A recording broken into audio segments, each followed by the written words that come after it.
than a year's worth of therapy. So, you know, the human will to want to live despite the lack of brain. The beauty is we have two brains in our brain. When we get there, we get there. We're not there. Right? We're not there. Until what age do brain develops? Till what age? That's a good question. We used to say, you only get that small window up until 6 years of age. It's always when they're in puberty, your brain starts to change. And then what did I just say?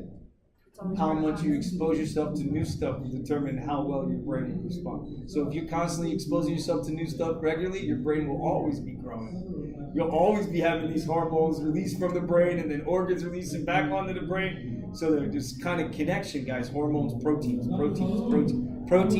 interaction from cell to cell. Everybody understand? This is how cells live. This is how they survive. This is how they do all the housekeeping.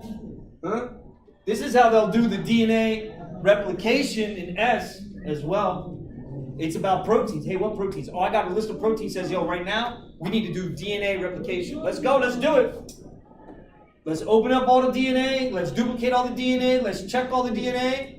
Right? And then let's separate all the DNA we just got done making. Does that make sense? For meiosis, we separate it, but we're separating it so that each cell has half the number of chromosomes that a mitotic cell would have. Everybody understand? And that's because why? Because when an egg meets a sperm, or when a sperm meets an egg, actually, right? Because the sperm's got to pursue the egg. The egg ain't going nowhere past the 1/3 of the fallopian tube, because if it goes past the upper 1/3 of the fallopian tube and the sperm fertilizes it, guess what? More than likely it's going to be an aborted fetus, and you're never going to even know it. Imagine that. So it's got to be really well timed, huh? The whole process. That was supposed to be black. So You guys aren't there. I get you. Sometimes, when the egg is getting developed inside the fallopian tube. Yeah, it's not the egg developing the fallopian tube. It's the fertilized ovum. What is that called when it ruptures and the woman has to? That's called an ectopic pregnancy. So when it gets fertilized in the upper 1/3, or outside of the upper 1/3, it won't have enough time to come down and it gets sloughed off. If it does get fertilized in the upper 1/3, it could stay there. That's ectopic. It'll rupture the internal organs too, and it'll cause issues with the ovary. At that point, it'll kill the mother. So what do? You kill the baby. And you lose the fallopian. You lose the fallopian tubes. I mean, you would hope the doctor be smart enough to have caught it early. You lose the baby, but at least you keep your reproductive structure. If not, the doctor loses his license along with your baby.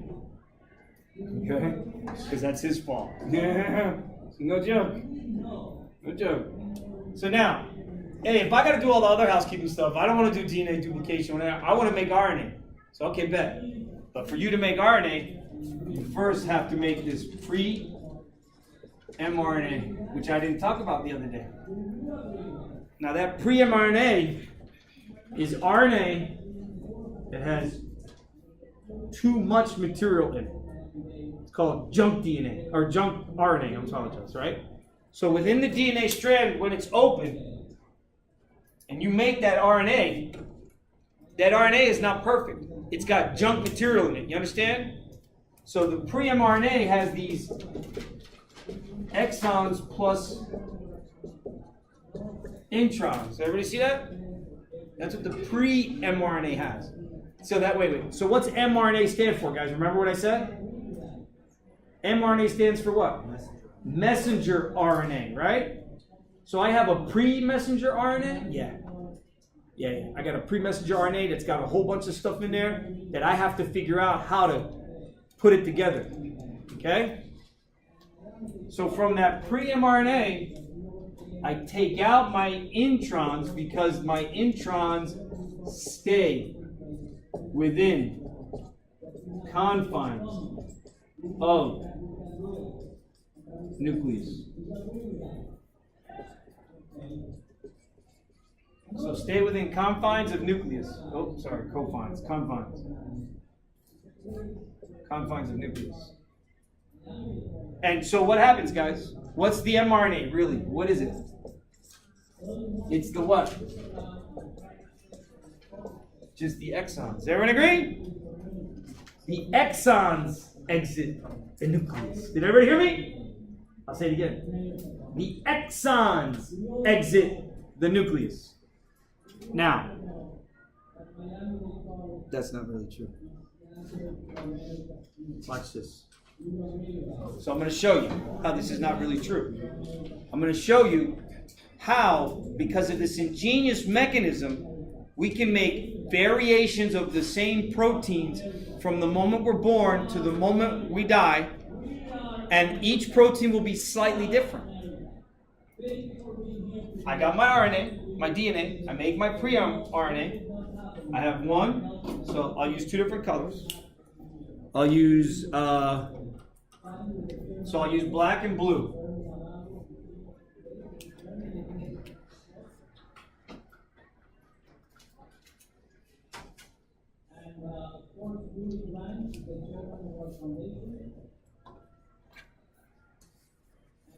So neutrons. All right.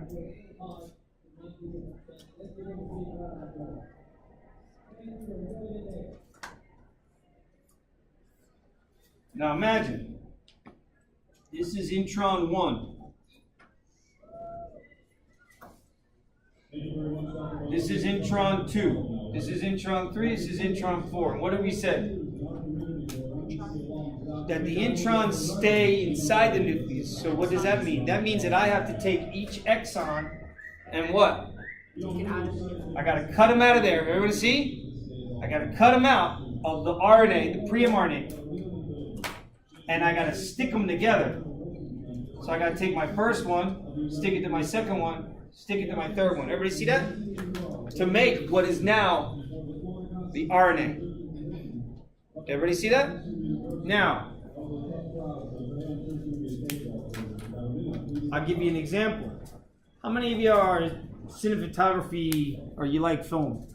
How many of you like film? I love film. I love cinema, right? I've seen almost every film for God knows how long. So back in the day, when film was real film, when film was really an art, what do I mean by that? Anybody know?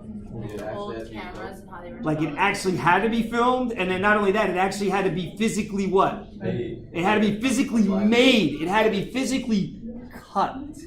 So imagine now, motion pictures, Charlie Chaplin, right? Hollywood, big deal. They figured out still cameras. And what do? They played it really quickly. They stick them together and run them through a camera, and that's motion picture. Then they figured out how to put sound to it.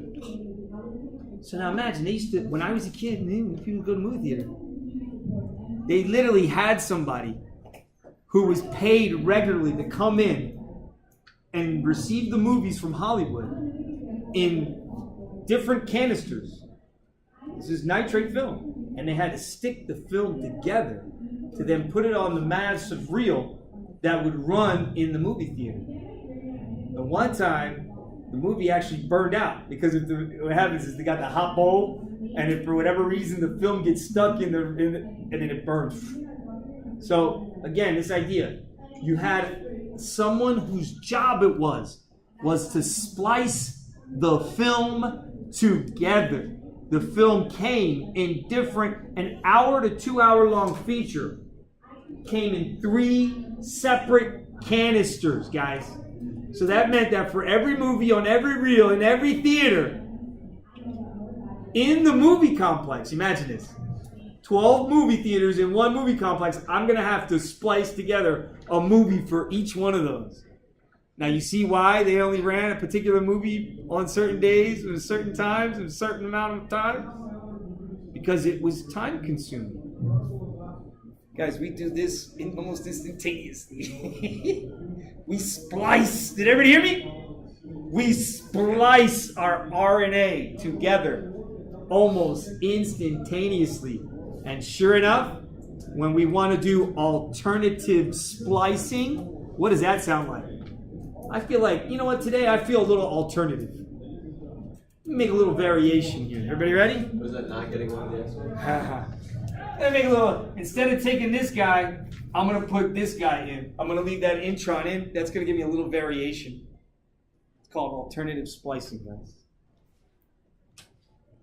So we can modify. We don't modify the DNA because the DNA is the code. Everybody understand? But once we make the RNA, is there a rule that says we can't mess with the RNA? No. Sure enough, we have a whole mechanism by which we can mess with the RNA. We can splice it. Everybody understand? And splicing is telling you, hey, we got framed. When someone edits the movie, right? This is why anybody who knows about movies knows the what. When you go to shoot a movie, you shoot what? You shoot hours of movie. You understand? Then you go into the what? Into the editing room.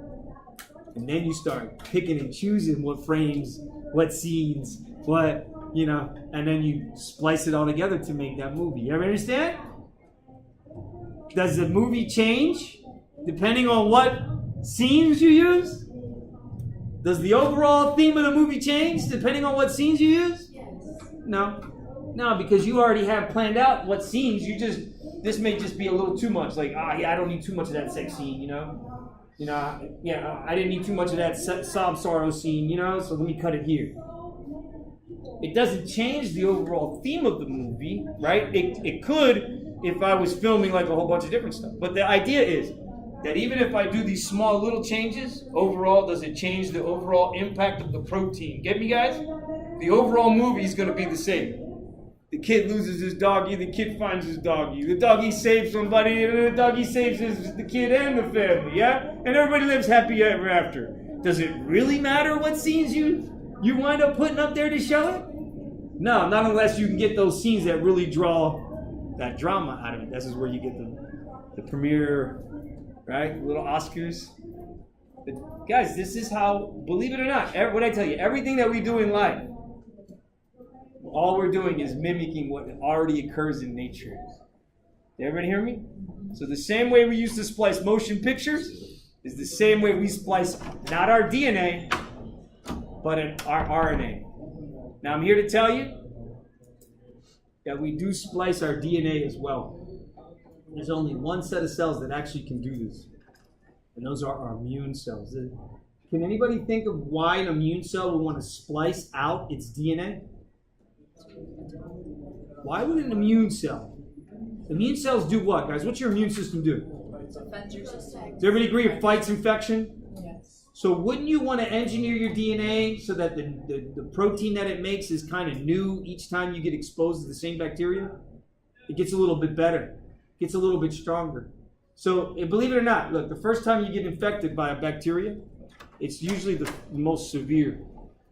You get the worst, man. Within 10 days, you'll get everything. But if you get infected by that same bacteria again the second time around, your body gets rid of it even quicker. Why? Because it splices its DNA in a way to make the protein more favorable to targeting that bacteria the second time around. So by the third time you get infected with that same bacteria, you don't even know you're infected by it because the immune system has already engineered its DNA to make its RNA, to make its protein so perfectly, so engineered that it removes it immediately and you don't even feel sick. Imagine it. So now you see, it's important to let the kids go outside and play, isn't it?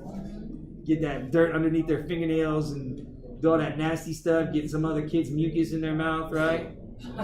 Just run my fingers all up in it, right? Better that way, right? Because then the kid is strong. You never get sick, right? Yes. I was going to say, isn't that actual feature in our body the main reason why bacteria and diseases also get stronger?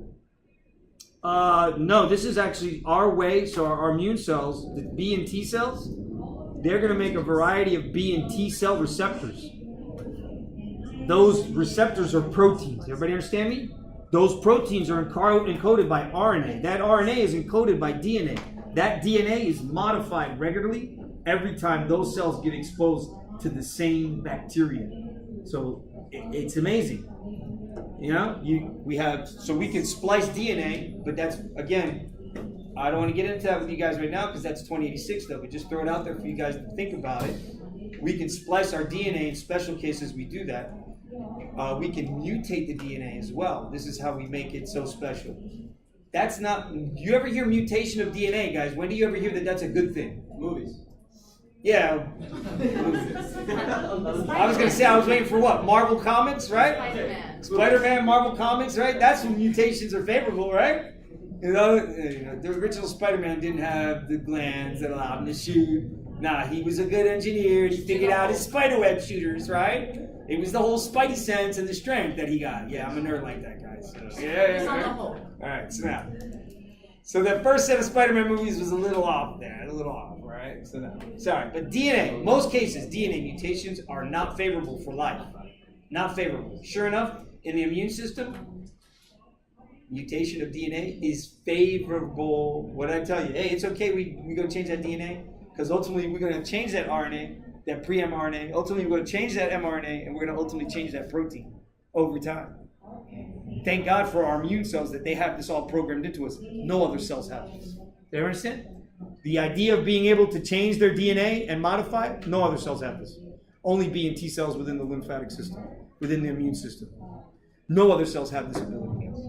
Something special. So, okay, fine. DNA, pre-mRNA. What do we call that process, guys? I told you. When I go from DNA to RNA, what do we call that?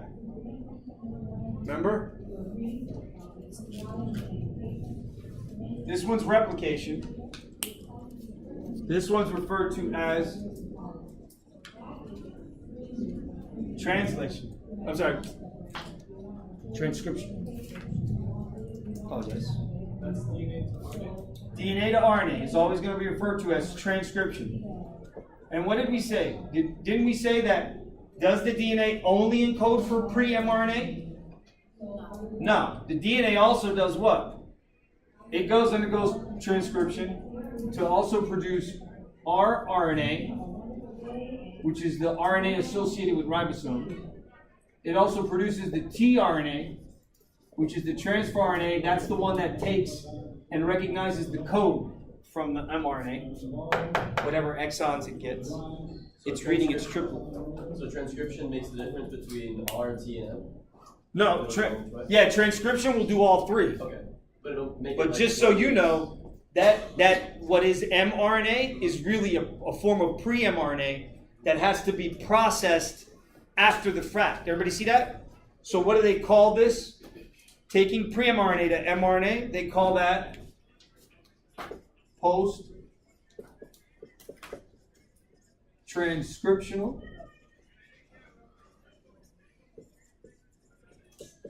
modification.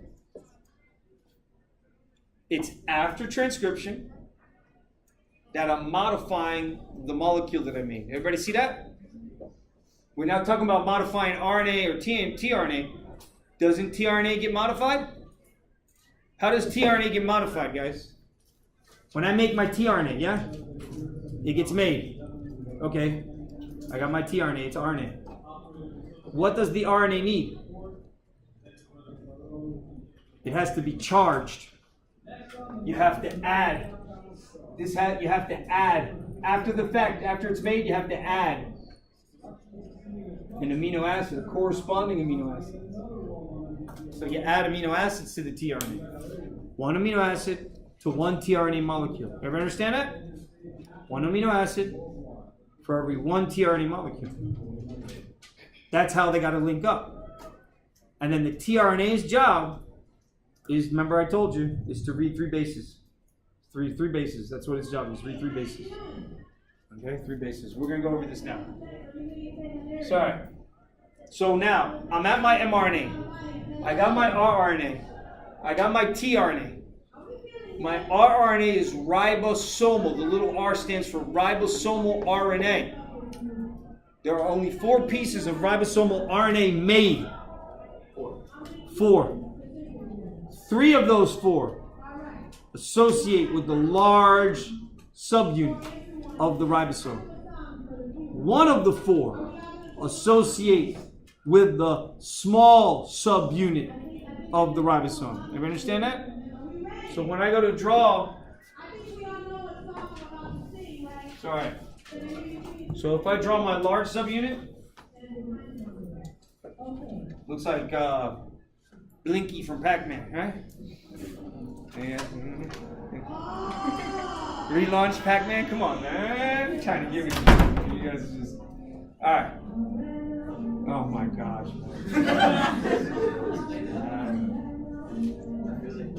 Can't they just play the song? You know what? I mean, this is just. Cause why couldn't they do it on the other side, man? Why they gotta mess with me like She's this? singing it herself. I swear, man, it's like Padron knows I'm in this classroom, right? At this time. And he's gonna do this to me. They Alright. didn't soundproof the school, but He's punishing me for not being down You here. can just go to the other side. What's that? Just go to the other side. I wonder if there's another classroom available on the other side where you go The over third there. floor is usually after you on this side. Yeah, the third floor is just as bad because with the They should have echo. done it by like the first building, like by the little water. Yeah, They just could like have done it there. over on that side between the garage and the building one. Oh, Yeah, she should you know? have not said. You know what I mean? All right, wait a minute. So large subunit, guys. actually trying to say. This is the ribosome.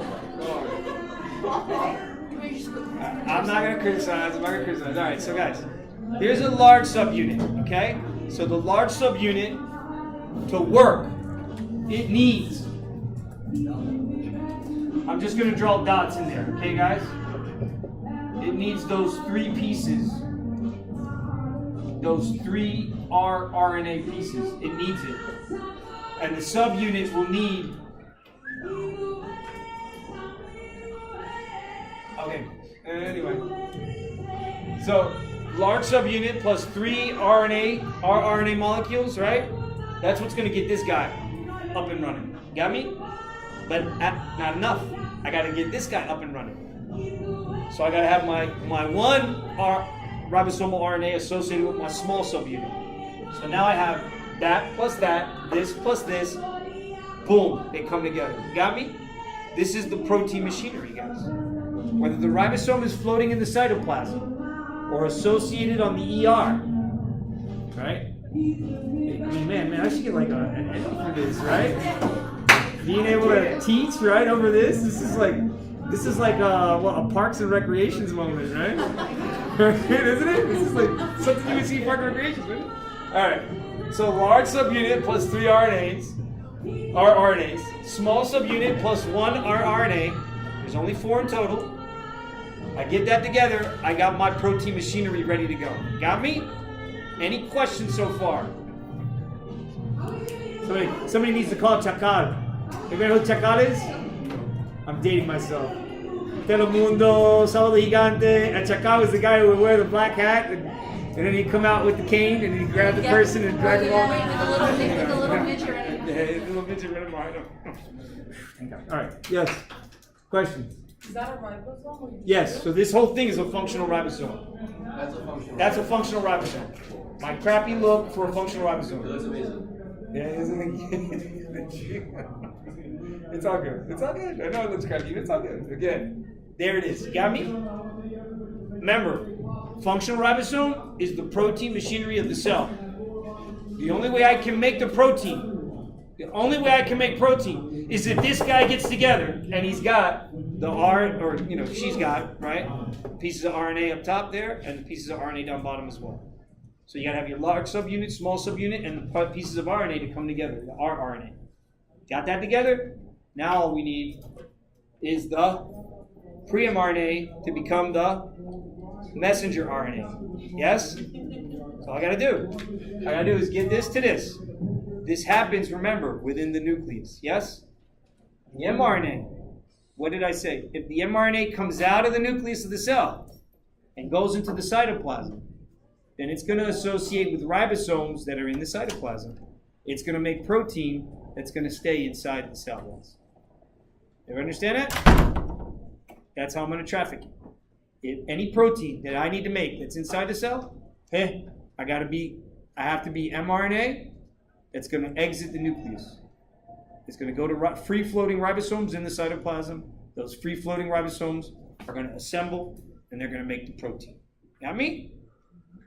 If I'm protein, it has to go to the membrane of the cell or secreted outside of the cell. Then the RNA has to go to the ribosomes that are associated with the ER, and that would mean that the RNA has to snake through the inner membrane of the nucleus, through what's the lumen. Remember, the outer membrane is consistent with the ER. Remember? So if we do our little cell up top here, just as a remember, inner nuclear membrane, outer nuclear membrane. Outer nuclear membrane is consistent with ER. So if I'm RNA that exits the nucleus to go to ribosomes that are on the ER, then I must go through the inner membrane, the outer membrane, and into the lumen of the ER.